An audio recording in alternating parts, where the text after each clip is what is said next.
Welcome to the Sharkpreneur podcast with Kevin Harrington and Seth Greene. Kevin Harrington is the inventor of the infomercial, one of the original sharks from the hit TV show Shark Tank, and has generated over $5 billion in TV and digital direct response sales.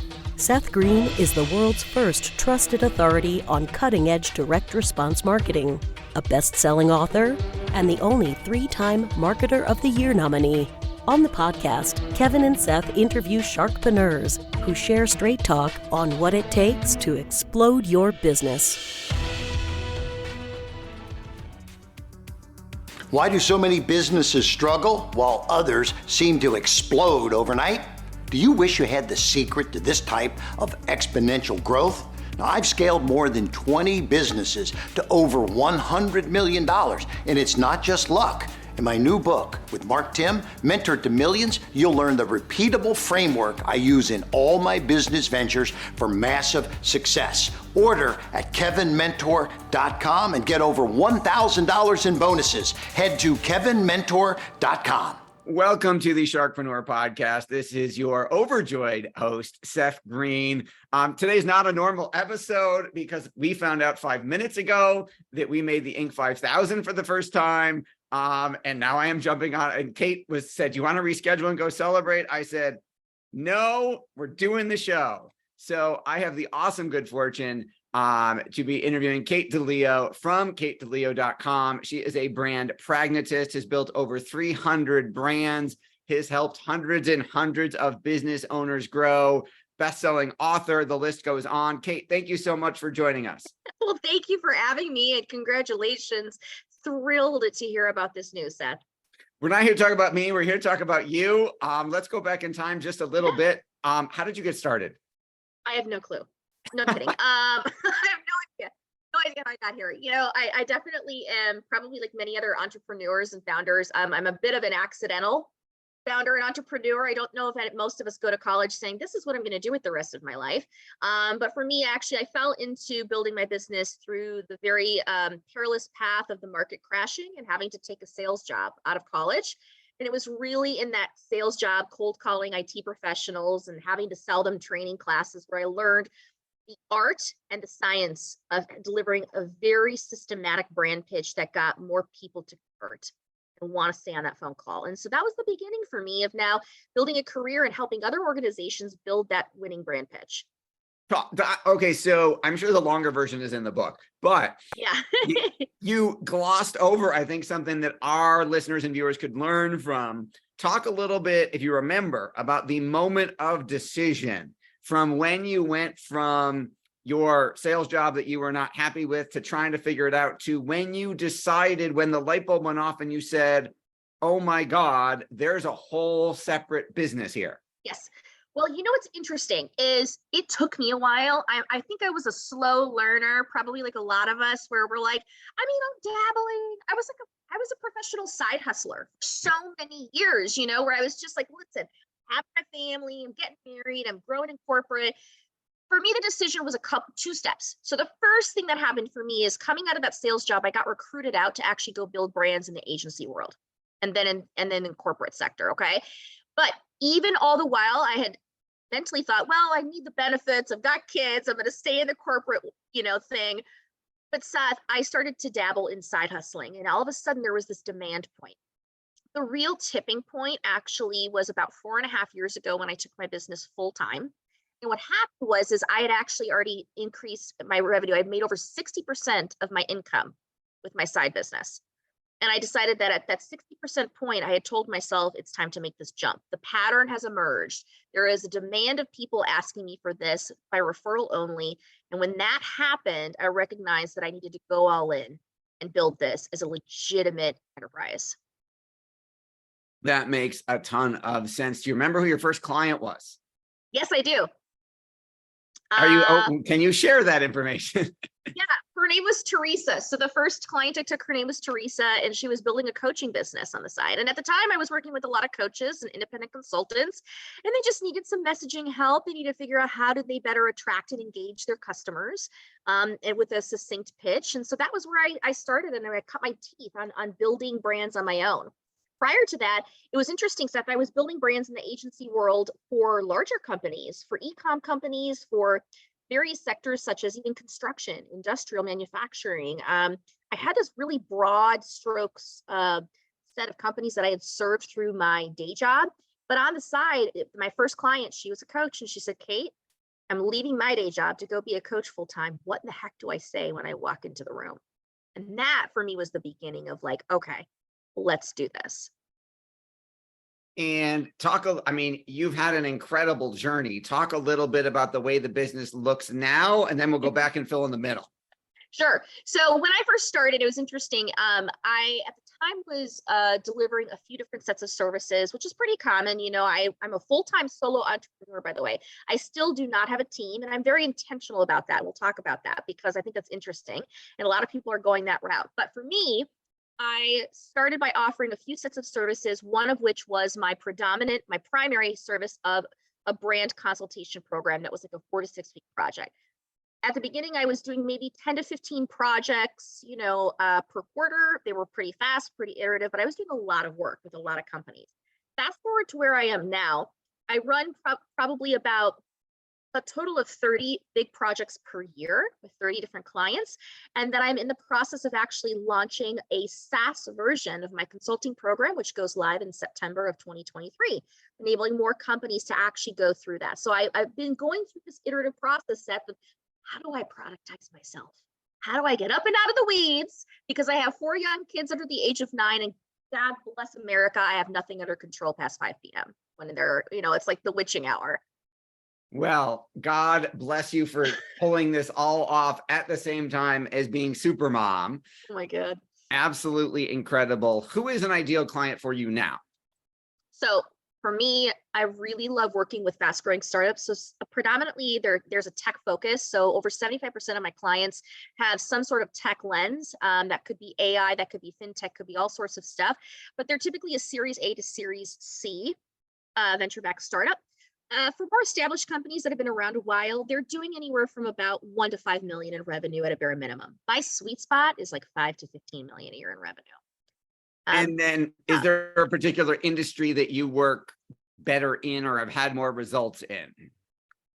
I would say that the slant has been about a 60-40 split between B2B and B2C. I personally have a really big passion for B2B tech. Like, I love it.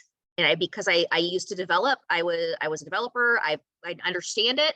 And taking those complexities and working with brilliant engineer minds and data analysis minds and helping them synthesize a message is just a ton of fun. And what are some of the biggest mistakes that they're making that you're helping them fix? Well, the most common mistake that I see, not only with those types of organizations, but actually most brands in general, is really understanding the order of operations of your content. So when we think about content hierarchy for just a second, what are we supposed to say and to whom and to when we think about our marketing and sales messaging? What I'm trying to teach is this model that I'm known for called the Brand Trifecta model. And it's really the top of the iceberg, Seth, of just understanding in that first 15 to 30 seconds, when somebody comes into the Zoom room, they hit your website, you're meeting them for the first time, what do you say? And the 3 things you need to hit based on buyer psychology that's been proven are number 1, a tagline that tells somebody what you do. Number 2, a value proposition statement that says, here's how we solve your deepest heart pain. And then 3, a set of differentiators, like the 1, 2, 3 big bullet points of how you're different and better than the rest.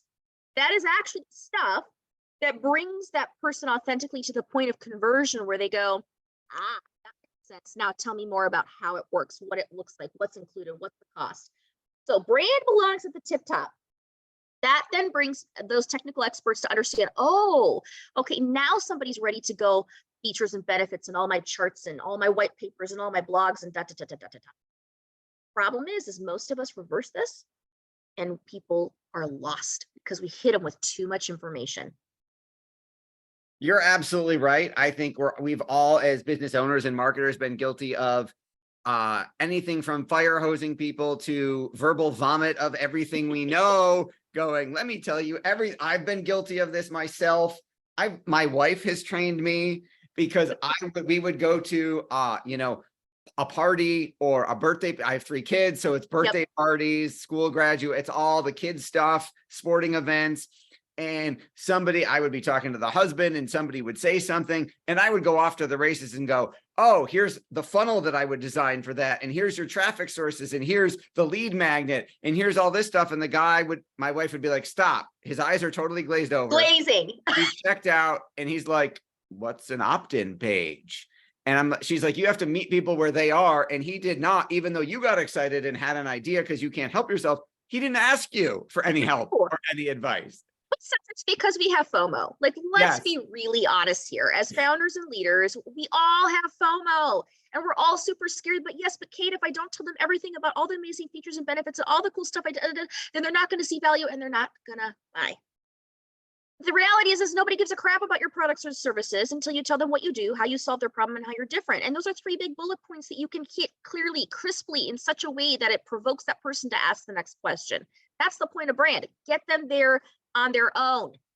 And when they do that, then you can go into all the storytelling and all of the crazy stuff that you need to talk about that cool funnel that you built. And you've got, I know, I've seen them on the site, shoeboxes full of case studies of amazing success you've been able to engineer. Pick one. I know it's hard to pick among all your 300 babies. Pick one. Tell us a little bit about who the company is, what their problem, what their challenge was, how you helped solve it, and then that magical transformation you were able to engineer. Okay, so can I tell you, I just got on a call this morning with a client. This is actually from 9 a.m. this morning, I promise you. So I got on a call. The company is called 50flowers.com. They're an e-com site that sells wedding flowers. They're a $10 to $15 million a year revenue company. So good sized company, right? They've been in business for over 10 years. Amazing female founder led company. And they had approached me a couple months ago to work on their core brand messaging. Being that it's an e-com site, it's a tricky dance between what do you actually put out there, what do you not put out there. So I got the call this morning and she said, listen, we took your brand trifecta. We just tested it for 7 days on mobile. We're launching it on Monday on desktop. When they pushed it on mobile and they followed the advice of having that brand trifecta front and center on the homepage, I'm not kidding you, they had an increase of a 50% conversion rate. Wow. In 1 week. One week, okay? Like, that's incredible. I have another client that's in B2B SaaS that within 90 days of getting the message out there and running their discovery calls, they shrank their sales cycle from 6 months down to 60 days. These are the kinds of things that can genuinely be impacted by brand because your brand is your path of least resistance to revenue. That is a writer down there, folks. If you didn't catch that, go watch go hit play again, go back 30 seconds and write that down. With all the success you've achieved for yourself and more importantly for the clients, what's your biggest challenge now? Oh my gosh, my biggest challenge is duplicating myself. I think a lot of us feel is when we're first starting our business, we're in that first 4 to 5 years of really being full-time with this. You're in it all the time. And you're really doing all the things that maybe you don't even have business doing. And so for me, the biggest growth that I've been planning on and know I was going to come through, and I'm in the process of going through, is productizing myself. So for me, what that looked like is building a SaaS version of my program that was more cost affordable and also enabled more people to come through this program. It uses interactive features and tons of built-in accountability so that you're actually going through the program in only 4 to 6 weeks as if I were in the room. But it's done in such a way that it's not like a typical boring like DIY death by PowerPoint course, if that makes sense. So the hardest challenge, Seth, is making the plan and executing a serious investment of time and energy to actually productize your business. That is the biggest thing.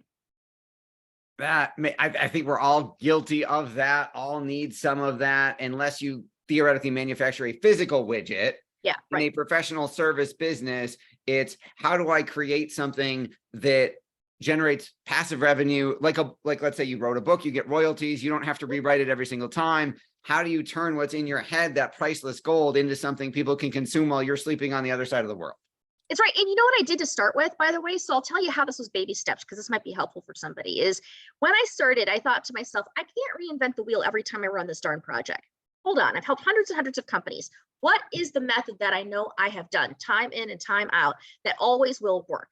So when I was starting off, I just built a workbook. I built a brand playbook. Okay. And at the time it was like 10 pages. This was many years ago. And now it's like 40 pages and it's super robust, but it was really, this is the formula. If I ask these questions in the right way during the strategy calls, if I deliver this content in this order, if I take them these steps in this way, that client's going to have the right aha moments, the right outputs, the right gel that needs to happen for us to come out the other end with the winning brand. And so that was it, as I just wrote the process down. But many of us are afraid to write that process down, but it's the best thing you can do. Just need a Google Doc or a Word doc and document it page by page. Believe it or not, most of the clients that I helped with consulting practices, that's one of the biggest steps we do. And it enables them to then actually create a product that they're saying, I'm not just selling me, you get this deliverable at the end of it. That's a huge sales point. For sure. That is awesome. Your passion is obvious. What do you like best about what you're doing? Oh man, I think what really excites me is when I get to work with founders and leaders and they have this moment where they're stepping into a new level of confidence, where they really understand, like, damn it, I can do it. And I love it so much because they already know it's deep down in there, but they need to be given permission to challenge the things that they're questioning, to really get themselves excited for a new thing in a new time in this new phase of their business. And so that's the joy that I get, is if I can help one more person step into their purpose, and I'm able to do that by giving them the message that they can authentically speak and deliver to the world, I did my job. Amen to that. I know your time's incredibly valuable, and we greatly appreciate you spending some of it with us. Where is the best place for our viewers and listeners to learn more about you and learn about all things Kate? Absolutely. You can certainly follow me on LinkedIn. If you're on there and you're listening to this and you're following Seth, feel free to get a hold of me if you have any questions. I do answer all those messages personally. Would love to hear from you if you've got a question on brand. But the best place to find me is www.katedileo.com. That'll be in the show notes with Seth, I'm sure. And coming up soon, you'll see additional information there about that new SaaS product that we're launching here. It's called the Brand Trifecta. Awesome. This has been Seth Greene with Kate DiLeo. Go check out katedileo.com. Kate, thanks so much for joining us. Cheers, Seth. Thanks so much. Thanks, everybody, for watching or listening. We will talk to you or see you next time. Do you need money to fund your idea, product, or service? Are you ready to take your business to the next level, but need capital to get it done? Kevin Harrington has heard more than 50,000 pitches and knows how to help you make the perfect pitch to get the funding for your entrepreneurial dream. He's distilled the process down in his perfect pitch cheat sheet, and it's yours for free. Just text PITCH to him right now at 727-888-2100. Text PITCH to 727-888-2100 right now and claim your free perfect pitch cheat sheet. Text PITCH to 727-888-2100 to start funding your dream today. This show has been produced by Market Domination, LLC. To discover how you can have your own show completely done for you and turn it into a real published book and become the authority in your marketplace, go to www.marketdominationllc.com/podcast offer.